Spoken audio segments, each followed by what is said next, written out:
You know why no one drives here from Adelaide? Because we built Melton to stop them from getting to Melbourne. They get to Melton, oh look, it's got a church. She's 15, she's got 4 kids, it's just like home. Oh shit, Stuart. You guys ready for your next act? Please, go nuts, welcome to the stage, Paul Sharplin!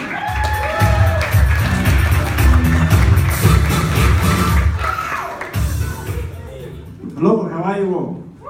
Yeah, that's good, like I care. But anyway, I'm fairly new at this, alright?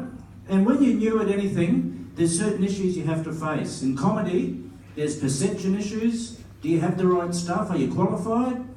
I rang the Comics Council and I asked them, and the guy on the phone said, mate, you must be some sort of fucking idiot. I said, that's not very nice. He said, no, that's the qualification. You have to be an idiot. And I said, yeah, well, I am. And he said, well, congratulations. Welcome to comedy. You're in. I thought, beauty. And there's perception issues. People always, they always make a judgment of you based on how you look. This is human nature, okay? There's nothing you can do about that. You take my son, for example. He's 24 years old.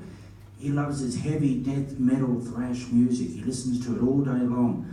For some reason, every song he listens to has the word Forsaken in it. And a reference to a goat, right? I don't know why. But he scares people walking down the street. Long hair, piercings, tattoos, black leather jackets. It's like, oh, look, Ethel. Be careful, it's one of them devil worshippers. Throw a small farm animal at him, see what he does. But they're wrong. He's just a lazy computer nerd, all right? Wouldn't hurt a fly. And I have similar perception issues. People tend to take me far, far too seriously. And I'm not a serious person at all, but I've figured out why. I've got ex-American president's head, okay? Have a fucking look.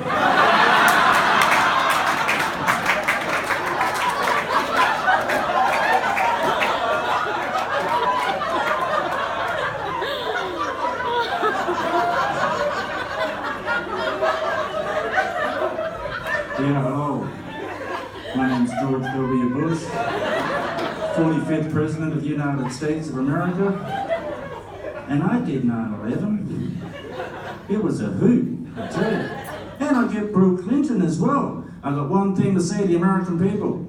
I did not have sexual relations with that woman, Hillary Clinton. And I'd rather have been Antonio Banderas. The God of Faces was not kind. It would have been much better. Hello, I am Antonio Banderas. Latino love God movie star. Pleasure of woman the world over. No, I didn't get that lucky. And it wasn't supposed to be my face. It was just a temporary arrangement to try to convince my children that I care, all right? And I don't, but it stuck. And even though this face is purely accidental, there are people out there that actually choose to look like famous flogs. My mate's girlfriend, this is back in the early 80s, she was obsessed with Boy George, okay, totally obsessed. She had the hat, the hair, the makeup, the clothes, she danced like him, which I thought was a bit odd. And we were taken to the concert in Festival Hall in Brisbane, and I said to her, Jodie, you do realise that is a man dressed as a woman, don't you? And now you're a woman who is dressed as a man who is dressed as a woman. What's going on? He said, oh, fuck off, you wouldn't understand. I thought, well, thank fuck for that. There's certain groups of people in this world that you do not want to understand how they think. Rapists, serial killers, and female Boy George impersonators. But it's not always a disadvantage to look like George Bush, all right? Like the night when I tried to root Pauline Hanson. And this is a true story. People get upset. She's a woman. I know we have this vision of her as this whip-cracking, leather-clad, sex-crazed dominatrix, you know? Maybe that's just me. But it's a true story. It was the Avenue nightclub, 2003, New Year's Eve, and I thought I looked enough like George Bush to maybe satisfy one of her strange, perverse sexual fantasies. And things were going all right. Things were going good. And you've got to remember, this is back in the day when she only had Asians to hate, all right? Things were going good. I thought I was in. But I was uncomfortable with her rhetoric, the way she went about things. So I thought I'll test her out. I'll see that, I'll see if she's fair income. So I leaned over close and I said, "Hey, Pauline." She said, "What?" And I said, "Jing Zhao Shi," which is "please explain" in Chinese. She didn't get the joke. She wasn't very happy, and she fucking just glared at me and walked off. Could you imagine that? A politician that actually believes in their own bullshit. Unbelievable. And that's me for tonight. Thank you very much.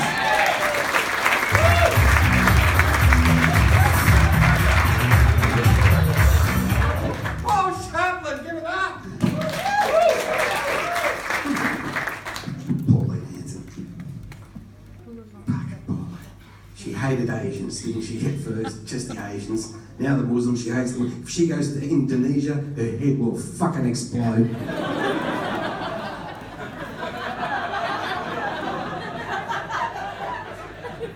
Fucking topical. Donald Trump, fucking hate him too. Who hates Donald Trump? Fuck the Trump. He went to see The Lion King, you heard about this? He went to see The Lion King, got very inspired. He's writing a musical about his own life. His own life. Got to write a musical, it's called The Lion King.